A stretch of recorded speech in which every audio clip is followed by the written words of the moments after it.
शाहरुख खान के चक्कर में आज की तारीख में अंधभक्तों ने और मोदी जी के इकोसिस्टम के दो रुपल्ली ट्रोल्स ने या फिर कि उनके बड़े नेताओं ने, विधायकों ने, सबने एकजुट होकर मोदी और उनके दोस्त यानी कि अडानी दोनों की ढोल फाड़ दी। अमित शाह साहब भी घिर गए और जो गड्ढा किंग खान के लिए खोदा गया था उसमें एस जयशंकर साहब गिर गए। आप जो सुन रहे हैं बिल्कुल सही सुन रहे हैं, क्योंकि आज जब इस मसले पर हम बात कर रहे हैं तो यकीन मानिए आप हैरान हो जाएंगे कि जिस देश में अडानी साहब के ऊपर केस चल रहा है उसके बाद भी अडानी साहब उस देश की जी हुजूरी करने में लगे हुए हैं। जिस देश में लगातार भारत विरोधी गतिविधियां चल रही हैं उसी देश में जाकर अपने एक और दुश्मन दोस्त के स्पीकर से हाथ मिलाते देश के विदेश मंत्री पाए जाते हैं। और इन सब से आगे बढ़कर हमले सिर्फ और सिर्फ शाहरुख खान पे, ये एक तरफा तो नहीं चलेगा। सारी बातें जरा विस्तार से करेंगे। नमस्कार, मैं स्वप्निल और आप मुद्दा देख रहे हैं। दोस्तों आगे बढ़ें उससे पहले वही छोटी सी अपील। मुद्दा इन दिनों एक गंभीर आर्थिक संकट से जूझ रहा है। एक तरफ हमारे मेन बैंक अकाउंट्स फ्रीज चल रहे हैं तो दूसरी तरफ हमारे 2.5 साल पुराने चैनल को हमसे लंबे समय तक छीन कर रखा गया था। ऐसे में डे टू डे ऑपरेशंस में मुद्दा को कुछ मुश्किलों का सामना करना पड़ता है। लिहाजा आपसे गुजारिश है, यदि आप चाहें, यदि आप सक्षम हो तो स्क्रीन पर दिख रहे क्यूआर कोड या फिर के नीचे दिख रहे यूपीआई नंबर के जरिए मुद्दा की छोटी छोटी मदद जरूर कीजिएगा। अब आगे बढ़ते हैं, खबर की तरफ चलते हैं। और सबसे पहले जो एक तरफा कहते हैं ना कि देश में एक तरफा कार्रवाई हो रही है तो उसका एक जीता जागता नमूना मैं आपको दिखाना चाहता हूं, लेकिन आप पृष्ठभूमि पहले समझ लीजिए, वो ज्यादा जरूरी है। दोस्तों बीते कुछ दिनों से यह विवाद चल रहा है, आप सभी को पता होगा। शाहरुख खान की आईपीएल टीम यानी कि कोलकाता नाइट राइडर्स केकेआर, उसने एक बांग्लादेशी खिलाड़ी को खरीदा था, ऑक्शन में खरीदा था। 9.20 करोड़ की बोली लगाकर खरीदा था। ऑक्शन में वो खिलाड़ी लिस्टेड था और उस लिस्टेड खिलाड़ी को खरीदने के बाद पूरे देश में एक भूचाल आ गया। कभी देवकी नंदन ठाकुर कुछ कह रहे हैं, कभी लोनी वाले ये विधायक नंदकिशोर गुर्जर कुछ कह रहे हैं, कभी बयानवीर संगीत सोम कुछ कह रहे हैं और सब एक साथ शाहरुख को धमकाने में लगे हैं। जब इकोसिस्टम इस तरीके से उबलता है तो फिर जाहिर सी बात है प्रेशर क्रिएट होता है। तो प्रेशर क्रिएट हुआ और क्रिएट हुआ तो फिर एक कार्रवाई हुई। क्या हुई कार्रवाई? आपकी स्क्रीन पर एक खबर है, दैनिक भास्कर की यह खबर आपको बताती है बीसीसीआई का निर्देश, केकेआर बांग्लादेशी क्रिकेटर को हटाए। शाहरुख की आईपीएल टीम ने रुपए 9.20 करोड़ में खरीदा था। बांग्लादेश में हिंदुओं पर हमलों के कारण विरोध हुआ, है ना। अब आप कहेंगे क्या गलत हो गया इसमें? भाई शाहरुख ने खरीदा, बांग्लादेश में भारत विरोधी गतिविधि चल रही है तो बांग्लादेशी खिलाड़ी को नहीं खेलने देंगे। लेकिन यहीं पे तो सारी कहानी बदल जाती है जब आप थोड़ा सा और जाकर के इन्वेस्टिगेट करते हैं, थोड़ा सा और जाकर रिसर्च करते हैं। हालांकि ये तो ऐसी जानकारियां हैं जिनको रिसर्च करने की भी कोई खास जरूरत है नहीं, लेकिन चलिए एक एक करके शुरू करते हैं। सबसे पहले आपकी स्क्रीन पर एक हेडलाइन और है एबीपी की, टीम इंडिया करेगी बांग्लादेश का दौरा, ओडीआई और टी20 सीरीज का शेड्यूल आया सामने। ठीक है, एक तरफ बवाल मचा हुआ है आईपीएल में उसके होने से, बांग्लादेशी क्रिकेटर के, और दूसरी तरफ बीसीसीआई रजामंद हो गई है कि हम बांग्लादेश में जाएंगे, जाकर के खेलेंगे। जो बीसीसीआई शाहरुख की टीम को निर्देश दे रही है कि बांग्लादेशी खिलाड़ी को हटा दो अपनी टीम से, वही बीसीसीआई टीम इंडिया को वहां भेजने के लिए रजामंद है। यह है ना दोहरी रणनीति। और बीसीसीआई आजकल किसके इशारे पे चलती है? भाई ठीक है जय साहस नहीं है, लेकिन किसके इशारे पे चलती है? तो ये कहने में मुझे कोई दो राय नहीं, मुझे कोई गुरेज नहीं कि सीधे तौर पर अमित शाह साहब के तमाम खिलाड़ी आज बीसीसीआई में बैठे हुए हैं, उन्हीं के इशारे पे चलती है। और चलती है तो अमित शाह साहब पे सवाल तो उठ रहेंगे और हम उठाएंगे। लेकिन इसके अलावा एक और हेडलाइन देखिए, यह भी जरा मजेदार है, और उसके बाद अडानी साहब वाला चैप्टर हम ओपन करेंगे। अडानी साहब के चैप्टर में तो और भी बहुत कुछ है, गजब की चीजें हैं। लेकिन सबसे पहले जरा एक और हेडलाइन आपकी स्क्रीन पर। पाक नेता का दावा, जयशंकर खुद हाथ मिलाने आए, कहा आपको पहचानता हूं।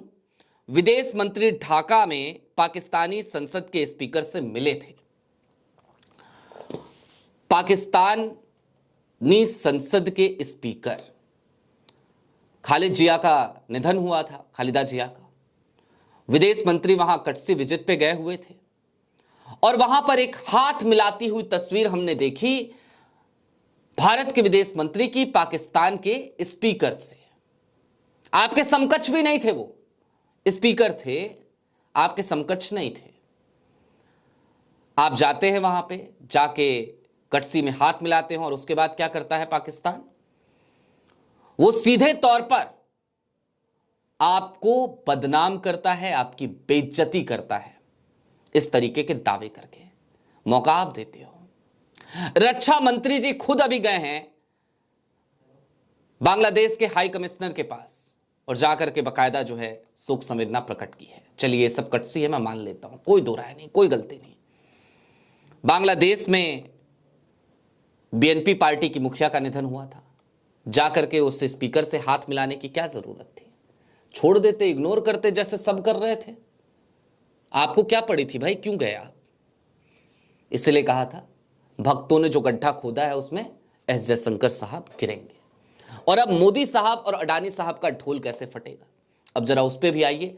ये दावे जो है ना, हाथी के दांत खाने को, दिखाने को कुछ और, या फिर वो वाली कहावत, चित भी मेरी पट भी मेरी, अंटा मेरे ताऊ का, सब तुम्हारा ही, किसी और की चलने ही मत दो। फिर आपकी स्क्रीन पर एक एक करके कुछ खबरें मैं लाना चाहता हूं। सबसे पहले जरा जो बड़बोलापन है वो देखिए। जागरण बिजनेस ने आज से तकरीबन एक सप्ताह पहले एक खबर छापी। एक इशारा और अंधेरे में डूब जाएगा बांग्लादेश, बिजली के लिए इस भारतीय कंपनी पर निर्भर, भारत के खिलाफ जहर उगला तो खैर नहीं। एक और खबर, चूंकि उस दिन बकायदा व्हाट्सएप पे मैसेज आ गया होगा तमाम मीडिया इदारों को, गोदी मीडिया वालों को, कि ये वाली खबर छापनी है तो छापी। एक और खबर देखिए। भारत ने खींच लिया हाथ तो अंधेरे में डूब जाएगा बांग्लादेश, बिजली का स्विच गौतम अडानी के पास। तो खींचो ना हाथ, डुबाओ ना अंधेरे में, डुबाते क्यों नहीं हो जनाब। लेकिन एक और खबर देखिए। अडानी ग्रुप को लेकर बांग्लादेश की हाईकोर्ट ने सुनाया बड़ा फैसला, बिजली की कीमत से जुड़ा है मामला। और यह खबर नवंबर 19 की है, यानी तकरीबन 1.5 महीने, मान लीजिए 1.5 महीने पहले की। वहां पे बांग्लादेश हाईकोर्ट में अडानी कटघरे में खड़े हैं। अडानी की कंपनी के ऊपर यह आरोप है कि जब शेख हसीना की सरकार थी तो शेख हसीना से मिली भगत करके बांग्लादेश को महंगे दरों पर बिजली बेची गई और बेची जा रही है। जो करार हुआ उस करार पे संदेह है, वो करार सब जुडिस है।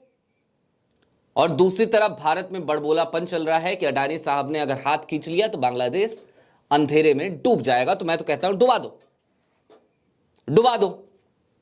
बांग्लादेश के एक खिलाड़ी को, जैसे खुद ऑक्शन में लिस्टेड खिलाड़ी था, उसे खरीदने पर यदि इस देश के एक देशभक्त अभिनेता, मैं बिल्कुल देशभक्त कहूंगा, उसे यदि तुम कटघरे में खड़ा कर देते हो, यदि उसके ऊपर तुम दबाव बनाते हो, उसके बायकॉट करने की बात करते हो, उसके खिलाफ उल्टी सीधी भद्दी टिप्पणियां करने लगते हो, तो फिर अडानी के खिलाफ भी करो ना, करो अडानी के खिलाफ। मोदी जी ने शेख हसीना को इतने दिनों से भारत में शरण दे रखी है, करो ना मोदी जी के खिलाफ टिप्पणी।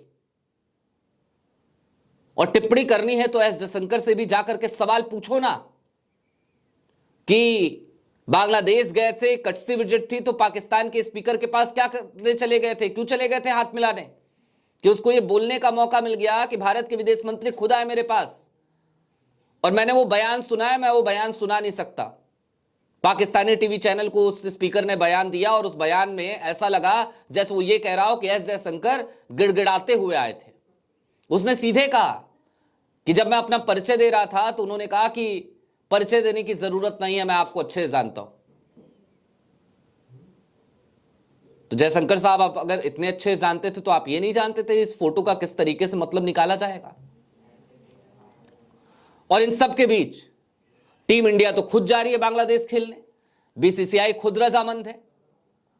तो फिर ये है ना, चित्त भी मेरी, पट भी मेरी, अंटा मेरे ताऊ का, लेकिन ऐसा चलेगा नहीं साहब। और कुल मिलाकर भक्तों ने अगर ये कारनामे नहीं किए होते, अगर शाहरुख के ऊपर इस तरीके से राशन पानी लेकर नहीं चढ़े होते, तो ना तो अडानी के ऊपर आज सवाल खड़े होते, ना तो मोदी और अडानी जी की ढोल फटती, मोडानी की ढोल फटती, ना ही एस जयशंकर पर सवाल खड़े होते, और ना ही अमित शाह घिरते हुए नजर आते।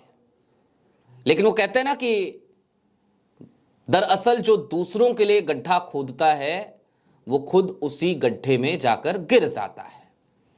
तो आज की तारीख में वही हुआ। एक तरफ अडानी साहब, जयशंकर साहब जाकर उस गड्ढे में गिर गए, दूसरी साहब मोदी जी और अमित शाह साहब वो सवालों के चक्रव्यूह में जाकर घिर गए। बहरहाल यही दोहरा चरित्र है, यही दोहरी रणनीति है, यही चाल चरित्र और चेहरा अगर आज की तारीख में भारतीय जनता पार्टी और उसके इकोसिस्टम का बचा है तो फिर लानत ही भेज सकते हैं, इससे ज्यादा और क्या कह सकते हैं।